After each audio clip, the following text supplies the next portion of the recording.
Well, hello, my fellow gamers. It's Katie, and welcome back. If you're new here, hi, I'm Creative Katie, aka Katie, and welcome to my channel. We're back, guys, with another island tour. This time we're going to be touring a Harry Potter inspired island called Hogwarts. I'm excited. I'm a huge Harry Potter fan. I can't wait to see how this all turned out. I did a Harry Potter themed island many moons ago. I can't even remember how long it's been, but I did make a Harry Potter themed island once, and that was a little bit of a challenge to incorporate a whole bunch of things from the Harry Potter world onto my island. But I'm excited because this island, created by Sophie, is inspired by the Harry Potter series. We're going to see a lot of great parts that we see from the books or from the movies. Whether you've read the books or you've watched the movies or you've done both like I have, you're going to definitely recognize some important details as we do this island tour. But I am excited, guys. Said that this is going to be a pretty awesome tour. I'm excited. I saw some amazing pictures. I did run around real quick before starting this official tour just to make sure that I knew where I needed to go and make sure that we don't get lost this time around, because I was told by Sophie that it's very easy to get lost on this island. So I can definitely believe it. Now, I know things aren't going to be exactly in order of how the events of Harry Potter went, but we're going to definitely see things connected and see how everything kind of works out. We'll be able to, like I said, identify some situations, events, scenes from the movies as well as the books. So I am definitely excited. Guys, make sure that you're clicking that like and subscribe button so that way you can be notified whenever I add new content. Also, if you're wanting to check this island out for yourself, I'm going to link the dream address down below as well as Sophie's socials, so that way if you want to go check out her account, you definitely can do that, or you want to visit this island for yourself, you can definitely do that. Also, guys, if you want me to check out your island, there will be a link in the description below for you to submit your island for an island tour. I love checking out your guys' islands. You guys are so creative. So please submit your island for an island tour. But let's go ahead and check out this island of Hogwarts. I'm going to start off by checking out the map. So not a whole bunch of terraforming in the sense of like scenery or anything like that. A lot of what she has done on here is more geared towards certain locations, certain scenes, like I've mentioned before. So anything that she's done for terraforming has been to enhance the story of Harry Potter and enhance the experience of being in the Harry Potter world. But let's see what villagers we have. We have Avery, we have Donna, Plucky, Henry, Jillian, Phoebe, Elvis, Fang, Dragon. I can't speak today, guys. Sorry. And then we have Dobby. Oh my goodness, what an amazing villager lineup. I have had a few of these villagers on my island. These are such incredible villagers. I can't wait to see how they're incorporated on the island. Now, Sophie did not mention if they were, if their homes were decorated or not, so we'll check those out, as well as her resident home did not mention if that was decorated or not, so we'll check that out as well. But let's go ahead and start exploring, you guys. To start off right away, we get this amazing welcome to Hogwarts sign. I'm gonna give you guys a little bit of a close-up here. This is just awesome. I absolutely love this print on the ground here. I think that is just way too cute right there. Oh my goodness. I'd be curious to know if this is a pre-made, or Sophie, if you created this yourself. That would be amazing if you did create this yourself. I would be very, very impressed because this looks amazing.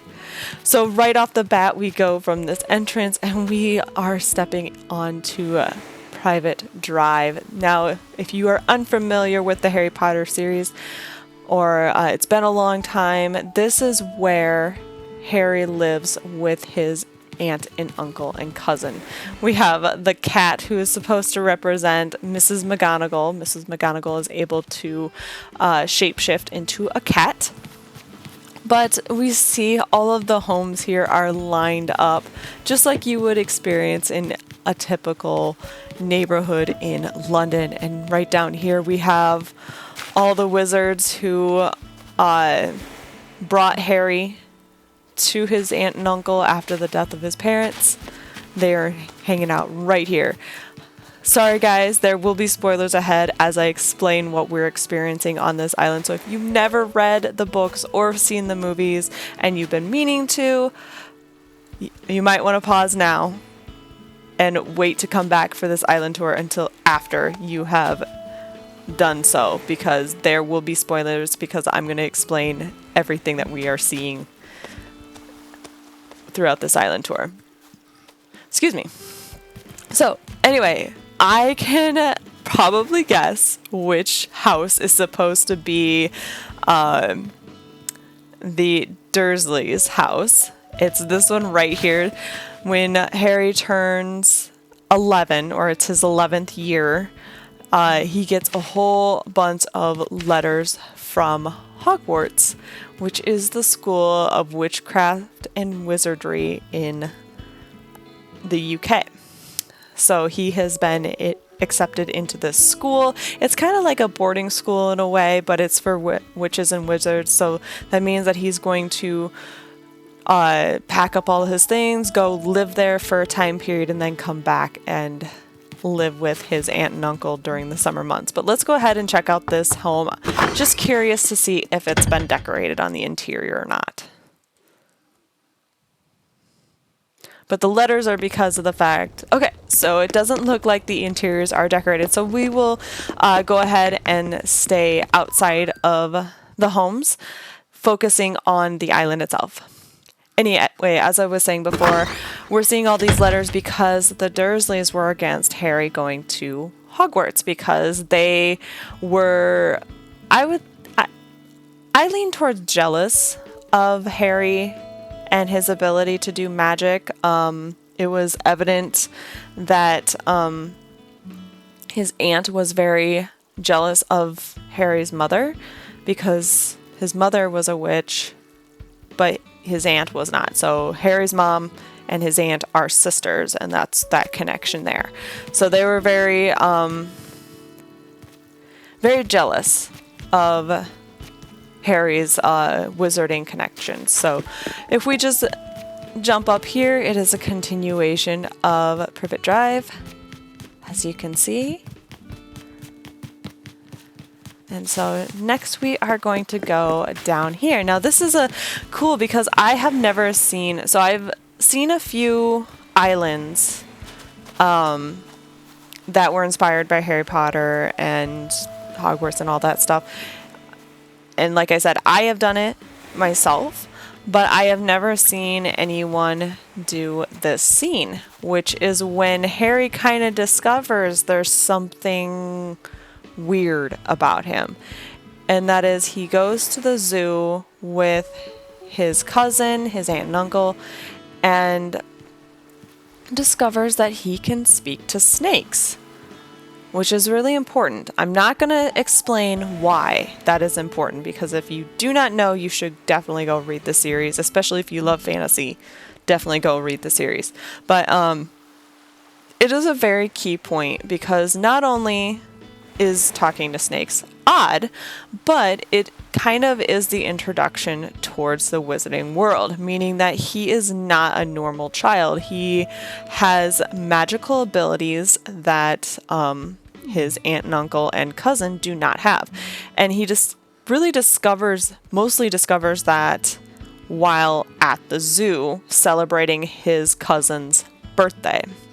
So they're just kind of going around, and he just starts speaking to the snake and gets upset at his cousin, causing the glass to disappear. And his cousin Dudley falls into the exhibit, the snake escapes, and then the glass returns when things kind of calm down and Dudley's stuck in the snake exhibit. So probably the best scene and the one that I laughed at the hardest. So right next to the neighborhood here is this playground. Now this is significant because of the fact that this is significant for two reasons. So the playground is where he encounters a black dog who many believe to be the Grim, which is an omen of death. The other side of this too is also where Dudley, his cousin, and Harry both encounter Dementors. I think it's for the first time. Yeah, Dementors for the first time. Dementors are creatures that feed off of your happiness until a person is left with their most traumatic and saddest memories. And if they pull out too much of your memories, your emotions, etc., they can actually do what is called a Dementor's kiss, which means that they will suck out your soul. And so then basically you walk around in a vegetative state the rest of your life. You have no emotions, you have nothing. You are just an empty shell. You are just on autopilot at that point. But that's where those two events happen, is at this playground. Back here, well, the playground kind of starts the Dementor part, and then they encounter them in a tunnel, which we can see here, the two Dementors, the robes disguised as Dementors right here, which is fantastic.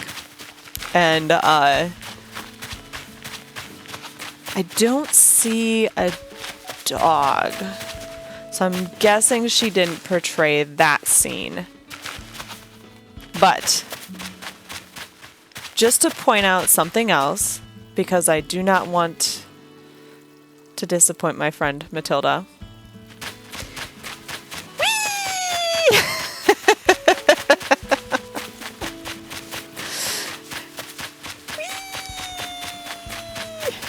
Matilda just gives me such a hard time if I do not do that at some point during my tours, if there are wheat fields.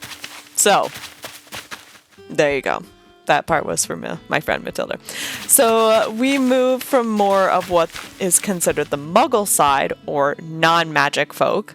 We move from that to the magical side of the Harry Potter world.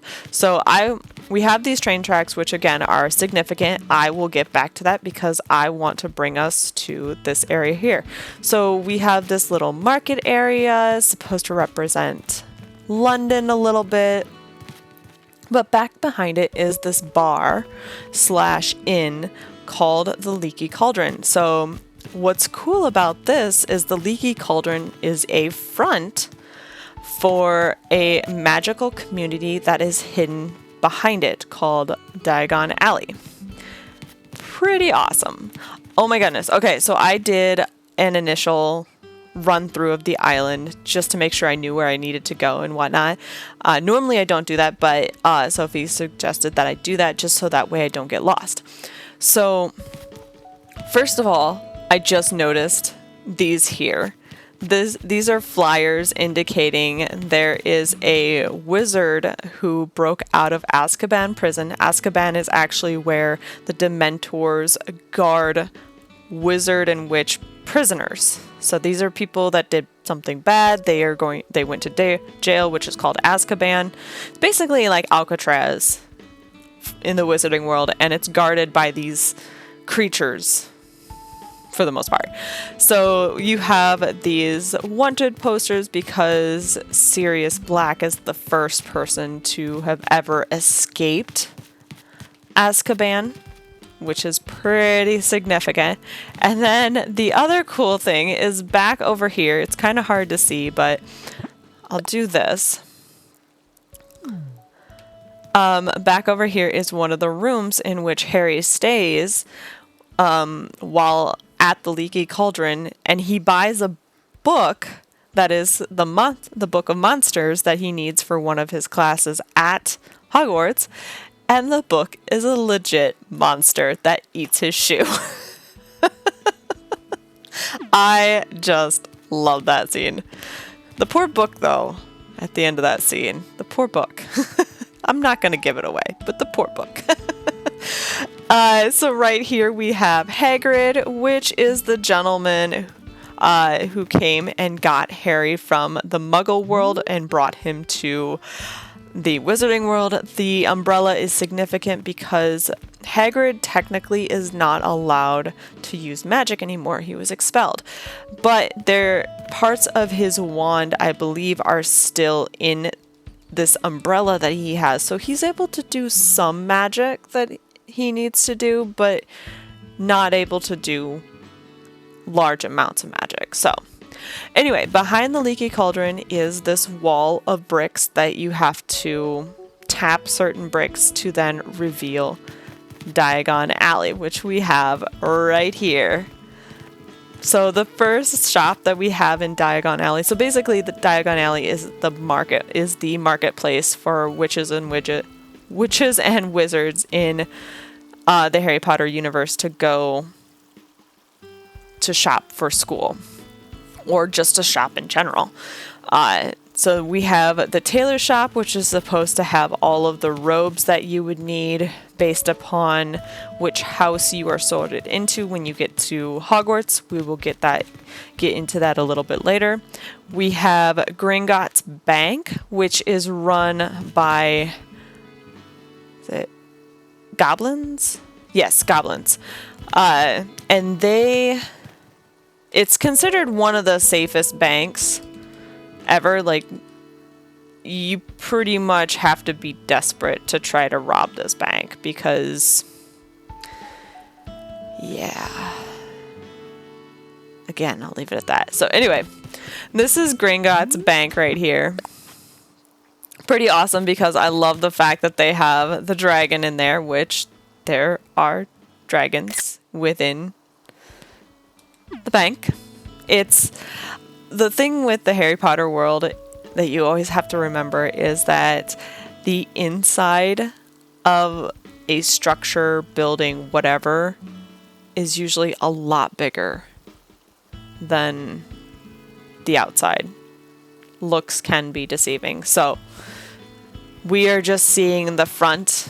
I'm sure if we were able to go down, we would see a ton more.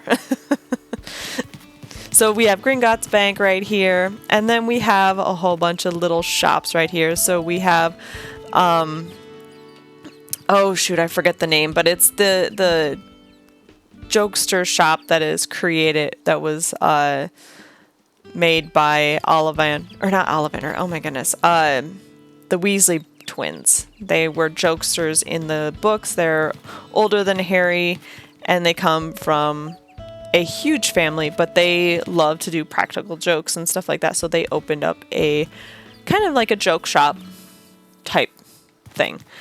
We also have all the places where you can get a pet to take to Hogwarts. You have Ollivanders where you would get a wand. Yes, I'm picking that up. And I'm going to hold it because I want my wand. Aw, sad. So we have Ollivander's Best Wand Shop and Wand Maker out there. We have, let's see, Flourish and Bots, which is the bookshop. We have a location where you can buy Quidditch gear, which again, I will get into what Quidditch is here in a moment. We have a plant shop, fortune cookie. So yeah, just a lot of different shops, a lot of variations here that are amazing. And then we have, so Diagon Alley is supposed to be the bright, cheerful side of the shopping center. And then we have Borgin and Burke's, which is a shop that is kind of like the darker side of Diagon Alley called Nocturne Alley. And they sell rare antiquities that would be more considered dark magic kind of thing. So, yes. Pretty awesome little shop there. Okay, so we have over here, so we have nooks here. Up here is actually the Ministry of Magic. So these are the people that pretty much run the Wizarding World. What I love about this design right here, I'm going to do this real quick. What I love about this design is the fact that when you wake up, you come through this door, which she's kind of hidden to be a fireplace. And one of the ways in which you can travel long distance in the Wizarding World is by the Flu Network, which is basically flying from one chimney to the next, in a way. So that's what these are. These are chimneys. And you arrive at the Ministry of Magic when you wake up. So pretty awesome.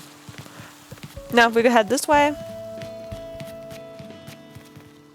we have various locations within the Ministry of Magic. Now, this is a scene where we see a whole bunch of employees kind of making flyers, protocols, things like that. So there is a department for that.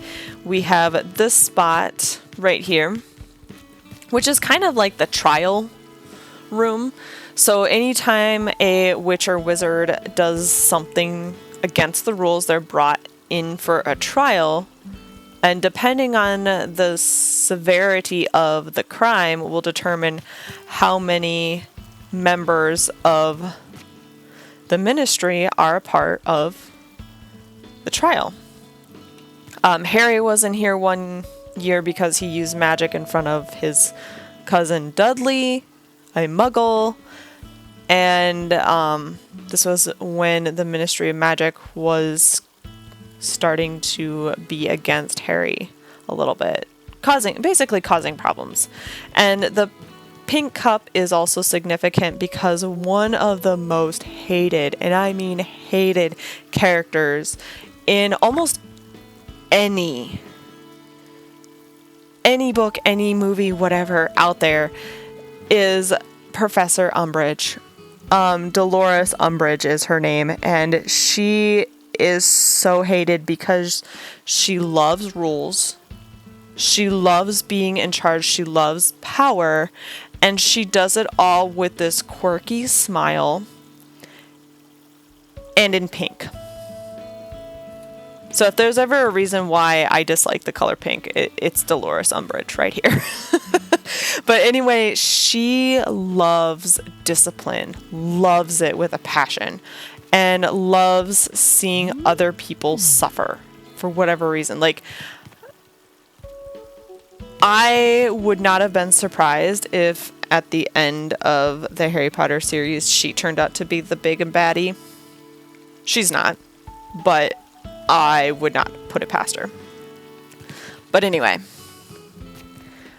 that's the significance of that situation. This one is the Department of Mysteries. Basically, it's kind of this whole entire section of Ministry of Magic that nobody really knows or understands what happens in here. This is where, so like one part of this department is all about prophecies, so people that are predicting huge events. The prophecy about Harry Potter defeating the Dark Lord was prophesized and recorded in here. There's just so many weird, quirky things that happen in the Department of Mysteries, and so this is what this part is supposed to be, because you have all of these little orbs here that are supposed to represent various prophecies that have been read. And a thing about prophecies is you cannot remove them off the shelf if they do not have your name on it. I don't remember what the consequences are if you try, but I just remember you're not supposed to grab it unless your name is on it. So anyway, that is pretty much this area of the island. I am going to backtrack though because I wanted to show you this one little area up front. So we go back through here, and if you remember correctly, guys, we had the train tracks. Yes, so this is supposed to be King's Landing. Now, this is an actual place in London. I have been there. It's pretty cool. It's just a train station, and this is how Harry gets from the Muggle world into the Wizarding world, this is actually how he gets to school.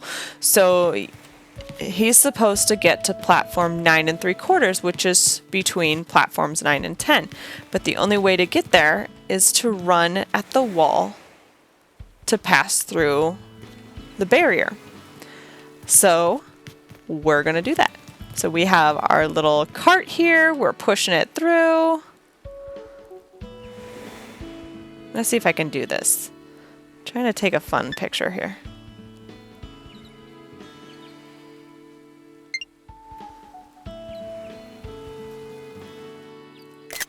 There we go. I was trying to get a picture of me actually like pushing the cart. But if we slip back over here, we are now on platform 9 3/4, and we can board the Hogwarts Express to go to Hogwarts. So we are now on our way to the Wizarding School within Harry Potter. Every single book is a new year for Harry going through the school. There are 7 years, there are 7 books. So pretty awesome things happen. So now that we have ventured there, we're going to head back this direction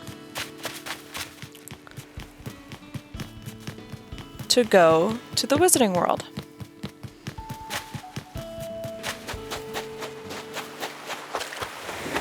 So actually, before we jump onto that, there was one more scene that I wanted to share with you guys.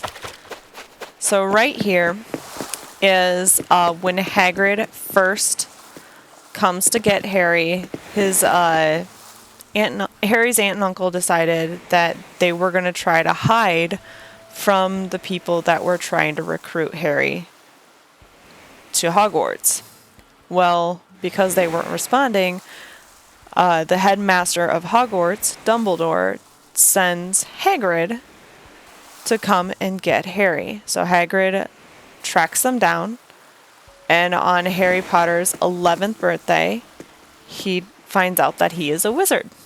And Hagrid gives him this cake for his birthday, and then takes him to Diagon Alley to get everything that he needs for school, and then drops him off at the train station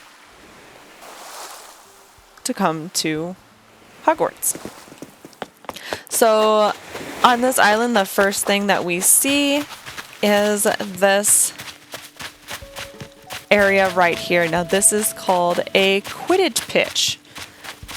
And this is a game that is played in the Wizarding World. Basically, wizards and witches fly around on brooms, and they are trying to score points, or they're trying to score points to win.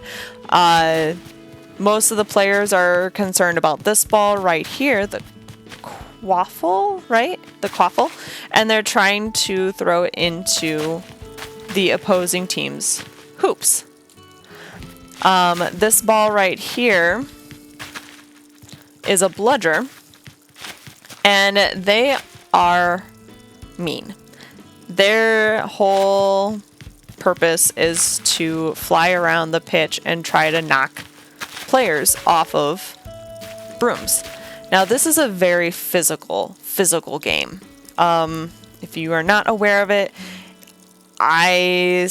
like when you're watching, you just question how there aren't more broken bones, concussions, etc. Like, it takes rugby, soccer, football and just throws it out the window.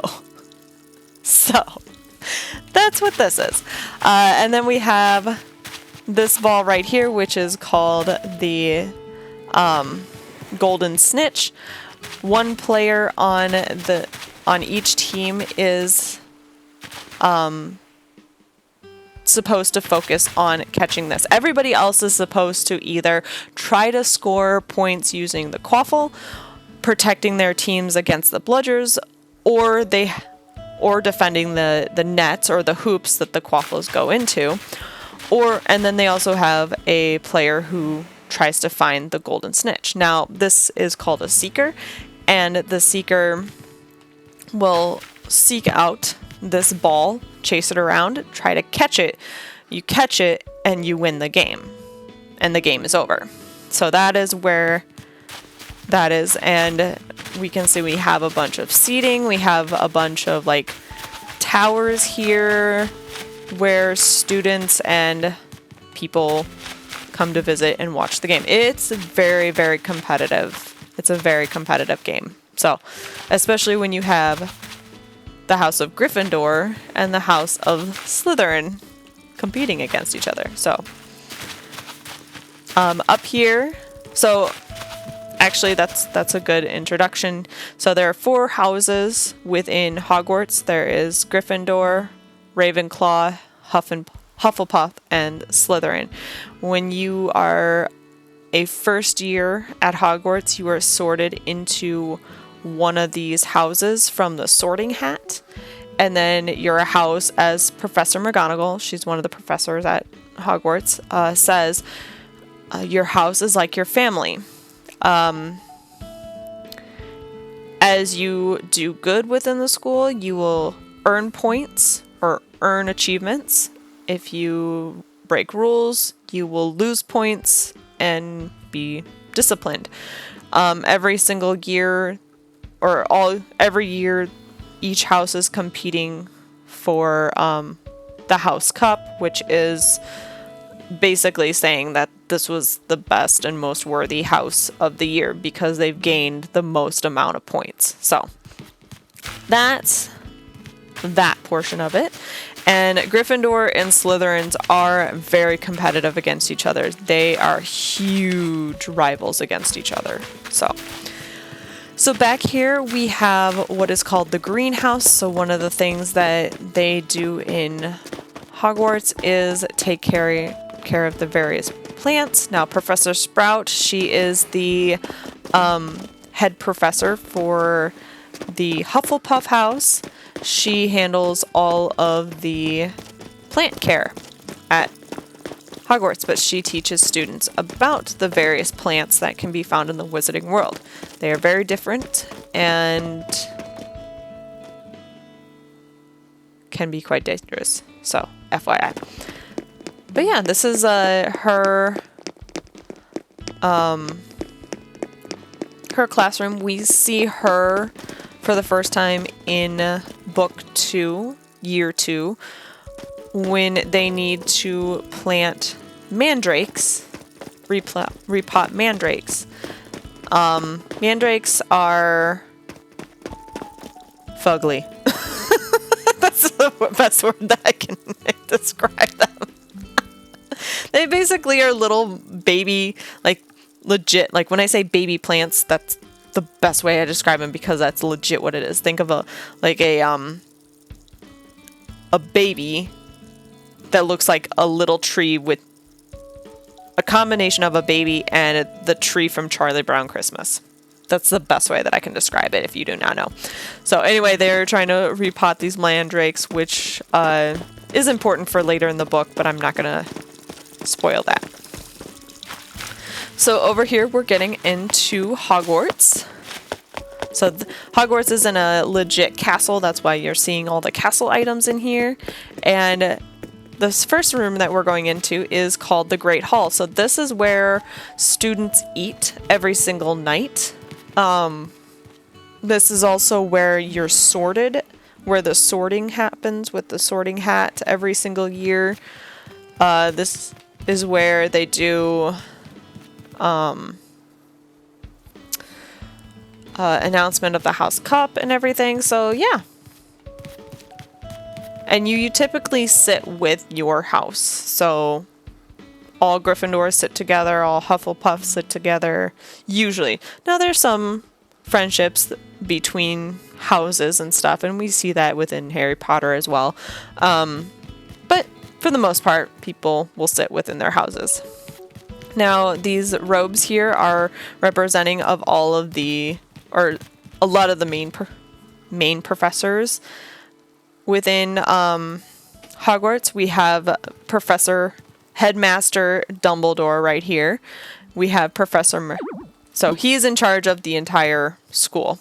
We have Professor McGonagall right here. She does transfigurations, which is basically shape-shifting, both of objects or things as well as yourself. We have Professor Snape, who starts off as the potions professor, but then becomes the defense against the dark arts professor. We have Madame Pomfrey, who is the person in charge of the hospital wing. Yeah, they have their own hospital wing on Hogwarts. It is used quite frequently. We have Professor Sprout, who is in charge of Hufflepuff House. Also, Professor McGonagall is in charge of Gryffindor House. Snape is in charge of Slytherin House. We have Professor Sprout in charge of Hufflepuff. And I actually do not remember who's in charge of Ravenclaw, now that I think about it. It might be... No, it's not Madame Pomfrey. And then we have Hagrid right here. So Hagrid is actually the groundskeeper. He keeps track of making sure everything is working right on the grounds and whatnot. He is also the professor of magical creatures. So yeah, let me take a quick picture here.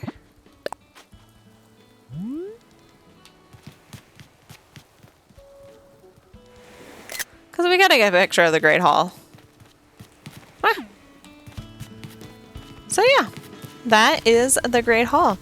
Over here we have, if I can get through, just the courtyard. So a lot of scenes are filmed within this courtyard. Various scenes, so it's just kind of like an outdoor area of the castle. Next to that, we have our potions class. So this is where Professor Snape teaches, and he teaches a whole bunch of potions.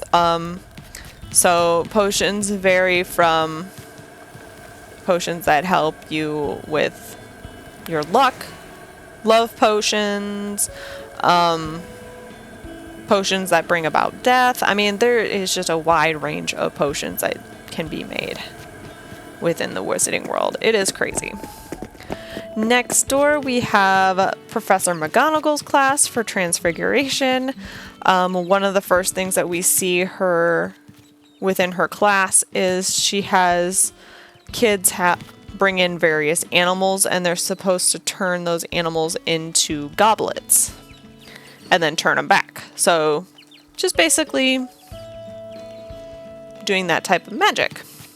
It's pretty awesome. Now, she is a very advanced transfiguration professor because not many people can shapeshift their own body into another animal. So there's a whole science to that, and I'm not going to get into it, but just gives you a heads up. Right here we have the trophy case. This is where Harry discovers that his dad was actually a seeker and was a pretty star pupil back at Hogwarts as well. So like he was earning rewards and stuff for being a seeker on the Gryffindor team. Harry is the youngest seeker in a century to be on the Gryffindor team. So pretty awesome. Harry has some natural talent. We have some Quidditch players just hanging out here, and then it looks like we have a house here. So let's check out to see if this has been decorated. Guys, make sure you guys are drinking plenty of water and staying healthy. Oh my goodness. So it looks like we just have kind of this empty hall, which is not uncommon. I mean, Hogwarts is in a castle, so there's lots of hallways, things like that. But let's check out the left room here. Or the left corridor, I guess. Oh, cool. So this is Dumbledore's office. So this is the headmaster's office. You'll see we have a bird here that's supposed to represent his fox, who is a phoenix that he owns. We have, what else do we have here? We have the mirror right here. So this is where Dumbledore stores all of his memories, is in this water mirror thingy. So yeah, this is pretty cool. And this is also, so the hat in the corner, this is actually where that sorting hat lives. So pretty awesome. That's a good representation of his office. If you guys couldn't tell, I am very passionate about this story, this series and stuff like that. If I was going to say that there's a series that I'm more passionate about, it would be Lord of the Rings. But, oh my goodness, it's the Hufflepuff room. So, as I mentioned, all students are sorted into a house. This is Hufflepuff. So, when you're sorted into your house, you then have a section of the castle that is dedicated to your house. So every house has a common room and then dormitories for the boys and the girls. So this is a Hufflepuff dormitory. Now we don't actually ever see the dormitories of other houses because the stories obviously follow Harry and his friends. We do see Slytherin's common room, but that is the most that we ever see for another house. It's not until you get to the games. So there is a game out there, I believe it's Hogwarts Legacy. And I've considered playing this game, but haven't pulled the trigger on it yet. But in Hogwarts Legacy, you do actually get to go into the common rooms based upon the house that you select. So obviously if you're a Ravenclaw, you're going to go into Ravenclaw's common room and dormitories. Gryffindor, you're going to go into Gryffindor. Slytherin, etc., etc. So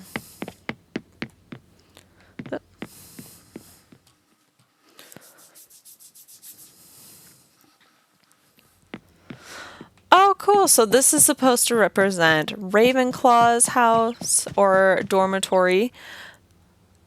This has a little bit of a special place in my heart. So the cool thing about Ravenclaw's dormitory is that it's in one of the towers and you're able to access the roof of that tower and look out as well. So that's really pretty cool about that tower.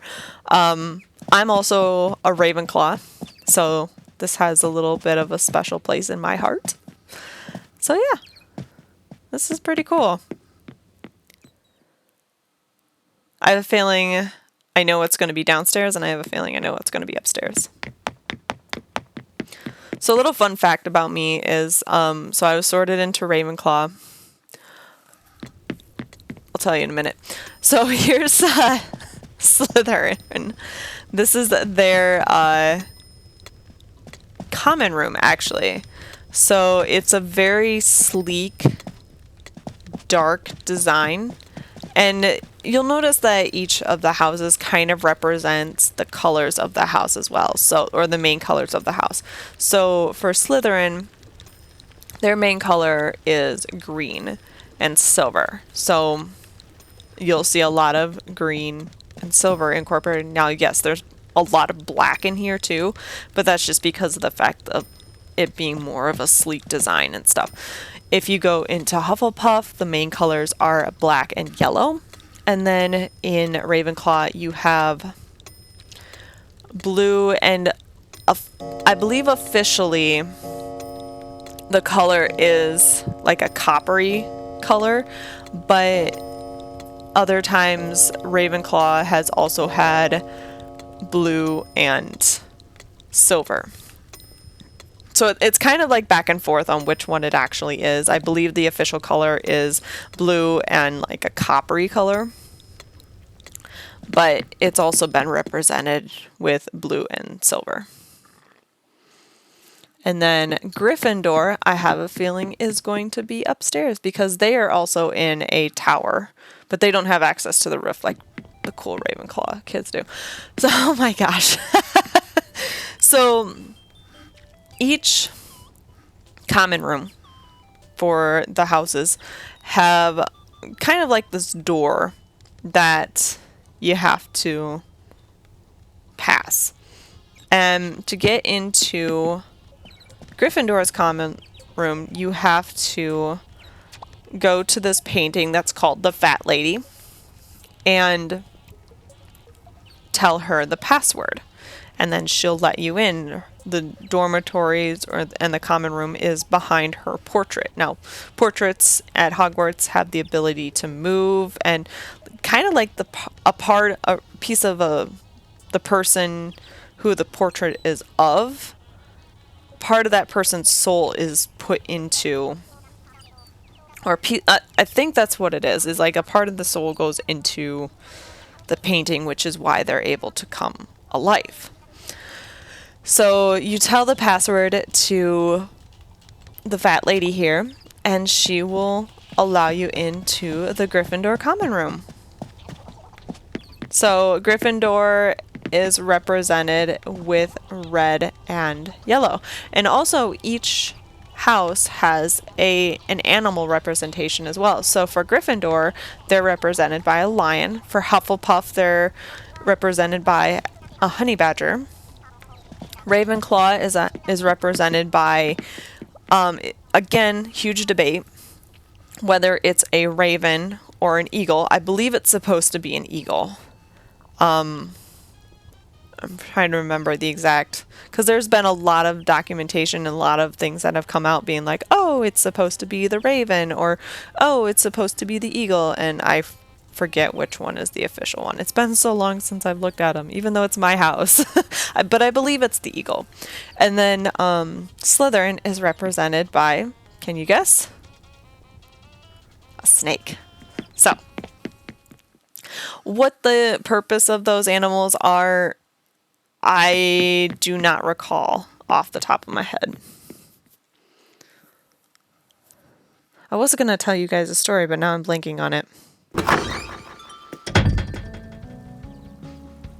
Oh, funny story. So, I wouldn't say it's a phobia, but I'm not a huge fan of birds. Partly because of the fact that growing up, I would go out for runs because I was in cross country and track. And so I would go for like mile runs, things like that. And being out on a gravel road, I would get attacked by red-winged blackbirds all the time. So it kind of made me dislike birds. Now, if we're talking about an eagle or a hawk, I think those things are cool. I've held a hawk. They are fantastic. They are really awesome birds. I love owls, things like that. Geese, I'm not a fan of. Ducks are okay. But basically, I just am not a big fan of birds in general. But there's definitely birds that I enjoy. So if you go on to Pottermore, although it's not called Pottermore anymore.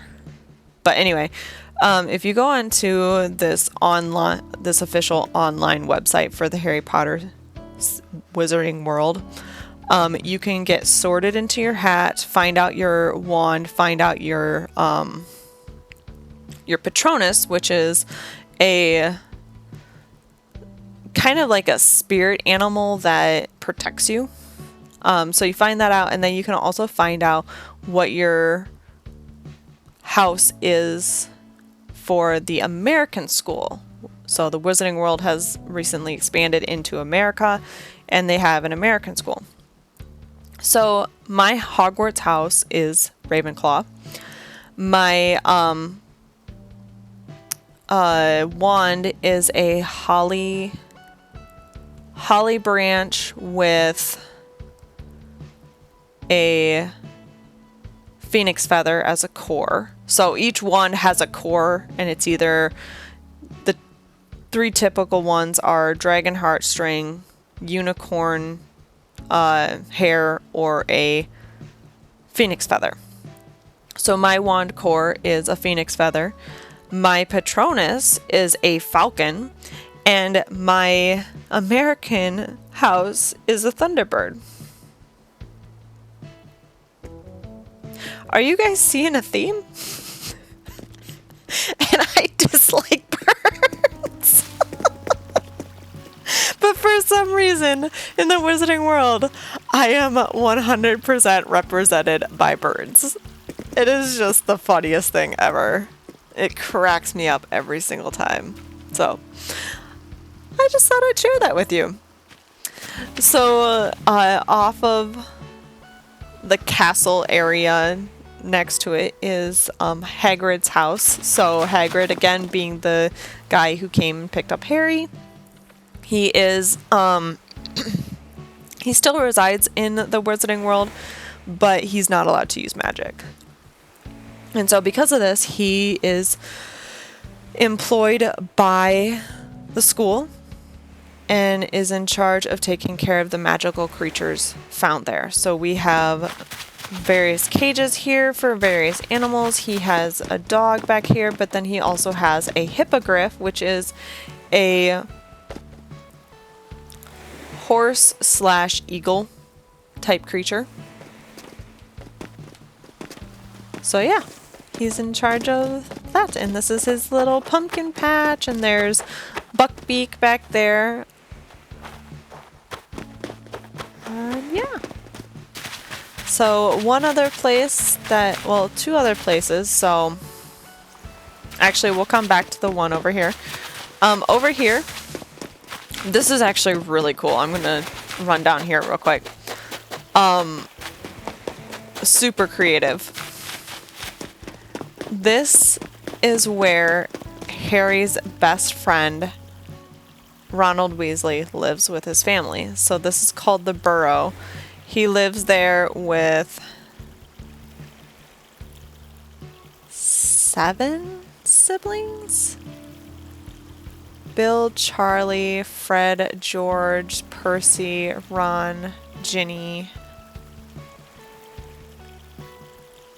Am I missing somebody? So he has 6 siblings.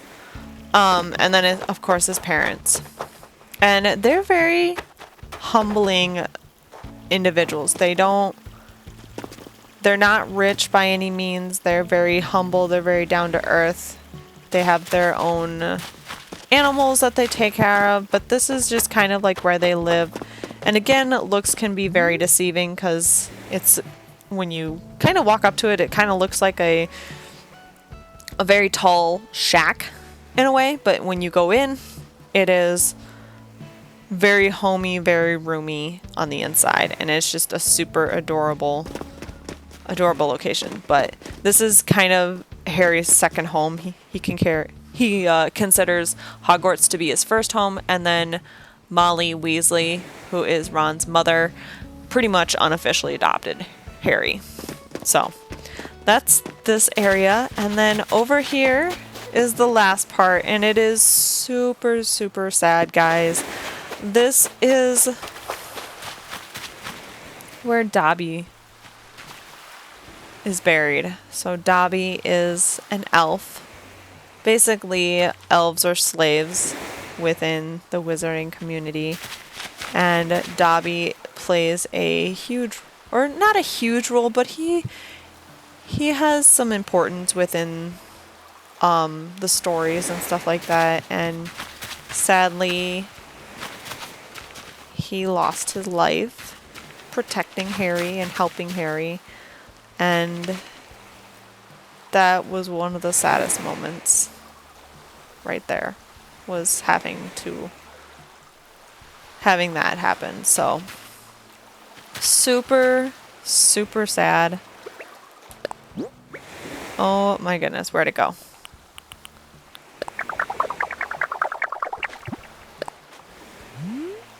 Yes, we're doing this.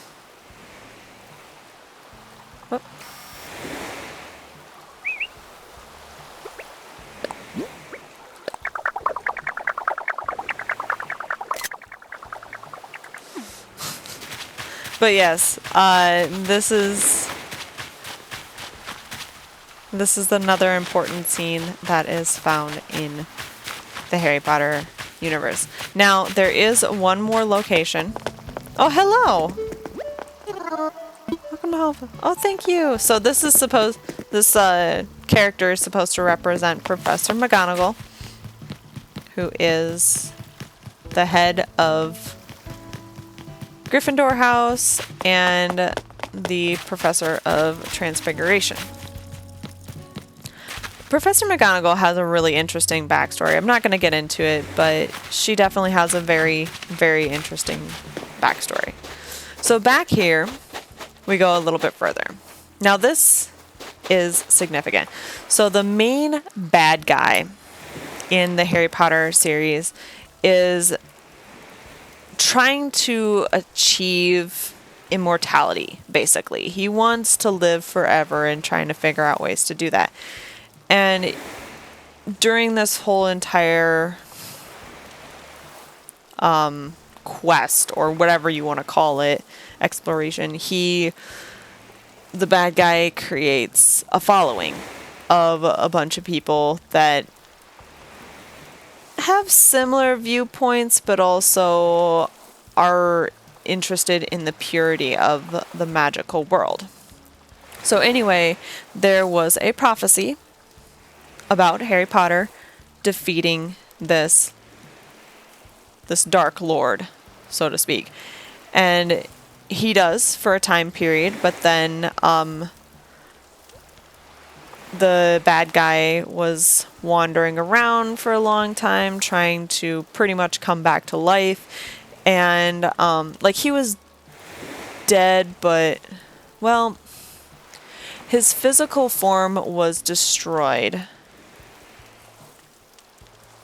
But he was left in a weakened state. It's hard to describe it, especially if you haven't read the books or seen the movies or anything like that. But basically, he figures out a way to come back to his original strength and is the ultimate bad guy for Harry to try to defeat. And this scene portrays him coming back. He gets Harry to this graveyard, creates a potion that he needs part of Harry's blood along with some other things, and it brings him back to life. So that's what this is right here, is that scene. But yeah, oh my goodness. So this was an epic